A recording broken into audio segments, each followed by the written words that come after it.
नमस्कार सगळ्यांना. Story teller श्रद्धा या माझ्या यूट्यूब चॅनलवर तुम्हा सगळ्यांचं खूप स्वागत आहे. आज खूप दिवसांनी व्लॉग अपलोड करते आहे कारण आता मध्ये ना मला अजिबात वेळ मिळाला नाही या सगळ्यासाठी.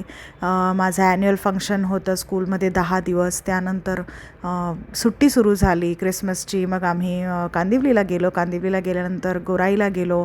मग तिथे भरपूर कामं आणि गेट टुगेदर्स होते, फॅमिली गेट टुगेदर्स आणि बऱ्याच गोष्टी होत्या.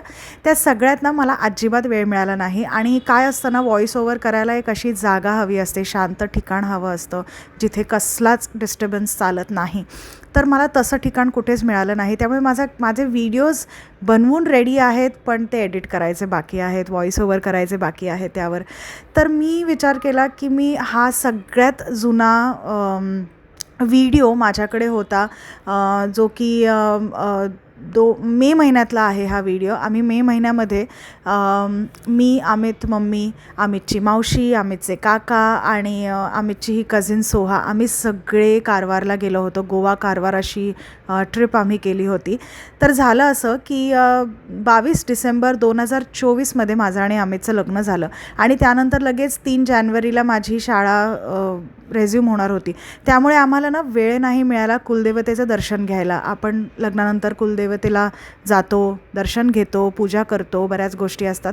ते सगळं करायचं राहून गेलं होतं. म्हणजे जे काही रिच्युअल्स आमितच्या फॅमिलीमध्ये केले जातात आफ्टर मॅरेज, ते सगळे आमचे करायचे बाकी होते. आणि त्यासाठी आम्हाला कारवार आणि गोवामध्ये यावं लागत होतं. तर कारवार आणि गोवा ऑफकोर्स जवळ नाही आहे, खूप लांबचा पल्ला गाठायचा आहे. त्यामुळे आम्ही ही ट्रिप जरा होल्डवर ठेवली होती. आणि मे महिन्यात जेव्हा माझं वेकेशन सुरू होतं तेव्हा ही ट्रिप आम्ही करायची आणि तेव्हाच कुलदेवतेचं दर्शन घ्यायचं आणि सगळे रिच्युअल्स तेव्हा पार पाडायचे असं ठरवलं होतं. तर हा मे महिन्यातला व्लॉग आहे 2025चा. तर सकाळी लवकर 4:30 वाजता आम्ही कांदिवलीवरनं निघालो. आधी मी, अमित आणि मम्मीच जाणार होतो, पण त्यानंतर मग अमितची मावशी, काका आणि सोहा त्यांनी सांगितलं की आम्ही पण तुम्हाला जॉईन करतो, कारण त्यांनाही तिकडे शांतादुर्गा मंदिरात जायचं होतं आणि अजून 1-2 ठिकाणी जायचं होतं दर्शनासाठी. तर ते म्हणाले आम्ही पण येतो. मग अशीच आमची एक छोटीशी फॅमिली ट्रिप झाली. मजा आली खूप. तर सकाळी आम्ही 4:30 वाजता निघालो आणि त्यानंतर आम्ही एका ठिकाणी मला वाटतं कोकण टच केलं होतं आम्ही जस्ट. आणि तिथेच मग आम्ही ब्रेकफास्ट केला आणि ब्रेकफास्टमध्ये डोसा, इडली, सांबार, वडा ते सगळं खाल्लं. आणि त्यानंतर आमची स्वारी पुढे निघाली. इतके सुंदर सुंदर रस्ते, इतकं खरंच म्हणजे कोकण, कारवार, गोवा, खरंच यार म्हणजे काय सुंदर ठिकाणं आहेत ही. खरंच किती सुंदर आहे. म्हणजे मला खूप उत्सुकता होती तुम्हाला कारवार दाखवण्याची. स्पेशली गोवा वगैरे तर आपण बघितलेलं असतं, कोकण पण मोस्टली लोकांनी बघितलेलं असतं, पण कारवार हे असं ठिकाण आहे कर्नाटकामध्ये जे खूप कमी लोकांनी बघितलं असं मला तरी वाटतं. म्हणजे मी सुद्धा फर्स्ट टाईम व्हिजिट करत होते आणि मी तुम्हाला खरं सांगते, मी इतकी खुश झाले ती जागा बघून की खरंच यार किती सुंदर असावं एखादं ठिकाण. तर मला तुम्हाला ते दाखवायची इच्छा होती, म्हणून आज मी हा व्लॉग शेवटी एडिट करायला घेतलेला आहे. सो आमचा पहिला हॉल्ट झाला ऑलरेडी ब्रेकफास्ट. त्यानंतर हा आमचा दुसरा हॉल्ट होता वॉशरूमसाठी, कारण आपण जेव्हा लांबची जर्नी करतो, लांबचा प्रवास करतो, तेव्हा आपल्याला वॉशरूमला जाण्यासाठी मध्ये हॉल्ट घ्यावे लागतात. तर हे रत्नागिरीचं ट्रॅफिक होतं. रत्नागिरीमध्ये आम्हाला भरपूर मध्येच ट्रॅफिक लागलं, कारण तिथे थोडंसं काहीतरी खोदकाम चालू होतं आणि आम्ही जवळजवळ ना 2 तास इथे या ट्रॅफिकमध्ये अडकलो होतो. खूप थकलो होतो. त्यानंतर रत्नागिरीमध्येच थोडं पुढे जाऊन, म्हणजे दुपार झाली होती आत्तापर्यंत, 12:30-1 वाजला होता. अलंकार नावाच्या रेस्टॉरंटमध्ये आम्ही जेवायला गेलो रत्नागिरीत. आणि तिकडे आम्ही फिश करी, राईस, भाकरी, फिश फ्राय, सोलकढी असा मस्त जेवणाचा आस्वाद घेतला. आणि त्यानंतर मध्येच मग आम्ही म्हणजे थोडंसं पुढे जाऊन जसं आम्ही गोवा टच करत होतो तिथेच मग चहासाठी ब्रेक घेतला. आणि पुढचा आता व्हिडिओ तुम्ही स्वतःच बघा आम्ही काय काय केलं.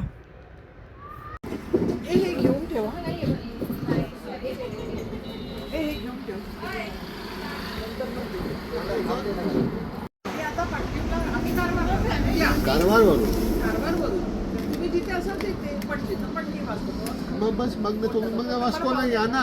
मग आम्ही एवढा वेळ लागतच नाही. अरे हा रोड मस्त आहे. हा रोड आहे ना, झोपला तर नाही. पण आपण काय केलं, ते खेळतात ना, Gambling. Gambling. How innocent. You know the word. That's good. कारवारला जायचं. जा ना मग. तुला काय आरामात जा ना. त्याला जे आवडेल ना ते त्याला तिकडे जरा घरी तिकडे जाऊन तो बिअर मारेल.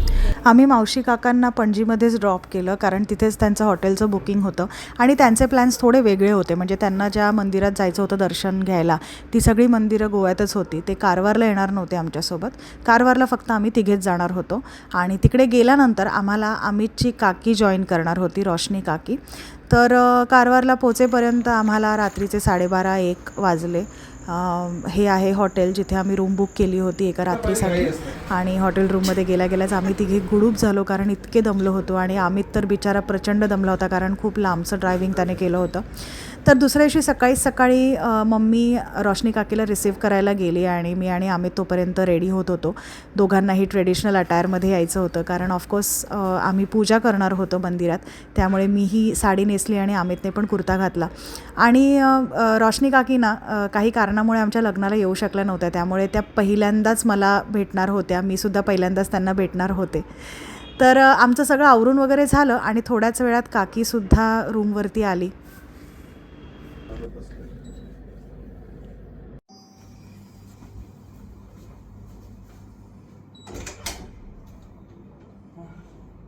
Hello.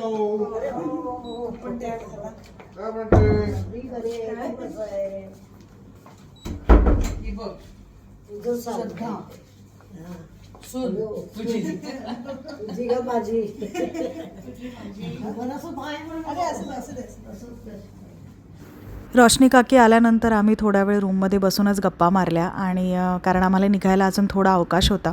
आम्ही लवकर तयार झालो होतो सगळे आणि मग आम्ही संपूर्ण आमचं सामान वगैरे पॅक करून एकदमच चेकआउट करून तिकडनं निघालो आणि तिकडेच हॉटेलमध्ये ब्रेकफास्ट होता. तो ब्रेकफास्ट करायला आम्ही गेलो आणि हे आहे कारवारचं सौंदर्य. जिकडे आम्ही ब्रेकफास्ट करायला गेलो होतो तिकडनं मी हे कॅप्चर केलं स्पेशली तुम्हाला दाखवण्यासाठी. कारवारची स्पेशालिटी आहे शाकोती का शागोती म्हणतात. मला एक्झॅक्टली नीट प्रोनाऊन्स करता येत नाही आहे. बेसिकली आपल्याकडे ज्या उसळी करतात, ज्या करीज करतात त्यांना हे इकडे लोक शागोती किंवा शाकोती म्हणतात. तर सकाळी आम्ही ती शागोती खाल्ली. खोबऱ्याची चटणी, पुरी असं सगळं व्यवस्थित ब्रेकफास्ट केल्यानंतर आम्ही तिकडनं मंदिरात जायला निघालो आणि तुम्ही बघू शकता हा अखंड समुद्र एका बाजूला आहे. म्हणजे कारवार इतकं सुंदर का आहे मी तुम्हाला सांगते. कारण जेव्हा रस्त्यावरनं आपण चालतो ना कारवारच्या, तेव्हा एका बाजूला तुम्हाला फक्त आणि फक्त समुद्र बघायला मिळतो आणि तोही इतका स्वच्छ. म्हणजे या बीचवरती एक माणूस तुम्हाला दिसणार नाही आणि दिवसभर हे बीच असंच शांत असतं. माणसं गर्दी गोंधळ करत नाहीत जसं आपल्याकडे असतं मुंबईला. तर आणि ही घरं पण तुम्ही जी बघताय ना ही सुद्धा इतकी शांत असतात ना. म्हणजे असं वाटतं ही घरं सगळी रिकामी आहेत, यात माणसं राहतच नाही आहेत की काय. इतकी शांत असतात ही घरं आणि दिवसभर हे गाव तसंच असतं. म्हणजे इतकीच शांतता असते आणि लोक फक्त आपापल्या कामात बिझी असतात. आणि अजून एक गोष्ट कारवारची ती म्हणजे मासळी बाजार इकडचा. तो मला खरंच तुम्हाला दाखवायचा होता कारण तो बघण्यासारखा आहे. कारण तिकडे इतके विविध प्रकारचे मासे असतात जे आपण कधी बघितलेही नसतात मुंबईतल्या लोकांनी आणि ना त्यांची कधी नावं आपण कधी ऐकलेली असतात. तर मी तोंडीच तुम्हाला वर्णन करते आहे कारण मला ते काहीच कॅप्चर नाही करता आलं कारण त्यासाठी मला गाडीतनं उतरावं लागणार होतं, जे की पॉसिबल नव्हतं. कारण पुढे आम्हाला बऱ्याच मंदिरांमध्ये जाऊन दर्शन घ्यायचं होतं, पूजा करायची होती, वेळ कमी होता आणि दाखवायला खूप काही गोष्टी होत्या. तर हे आहे रामनाथांचं मंदिर. रामनाथ हे आमचे कुलदैवत आहेत, शंकराचा अवतार आहे आणि हे आहे ते मंदिर जे की खूप सुंदर आहे. म्हणजे डोळे दिपावणारं सौंदर्य म्हणतो ना आपण, ते हेच आहे.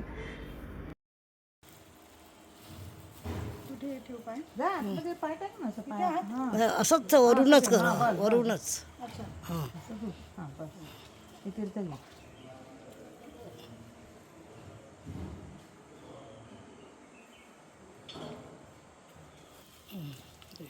हे मला दे.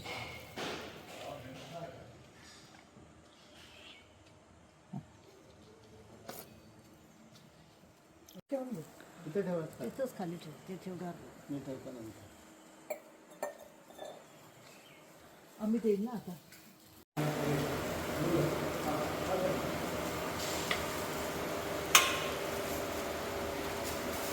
तर चला आता मी हा व्लॉग इथेच थांबवते आहे. मला थांबवावा लागतो आहे कारण की पुढे अजून भरपूर गोष्टी आहेत तुम्हाला दाखवण्यासाठी. हे तर आत्ताशी एकच मंदिर झालं आहे. भरपूर काही आहे जे मला तुम्हाला दाखवायचे, जे येत्या पुढच्या सगळ्या व्लॉग्समध्ये तुम्हाला बघायला मिळेल. तर तुम्हाला जर हा व्लॉग आवडला असेल तर लाईक करा, कॉमेंट करा, शेअर करा आणि माझ्या चॅनलला प्लीज सबस्क्राईब करा. आता आपण भेटूयात पुढच्या व्लॉगमध्ये. तोपर्यंत सर्वांनी काळजी घ्या.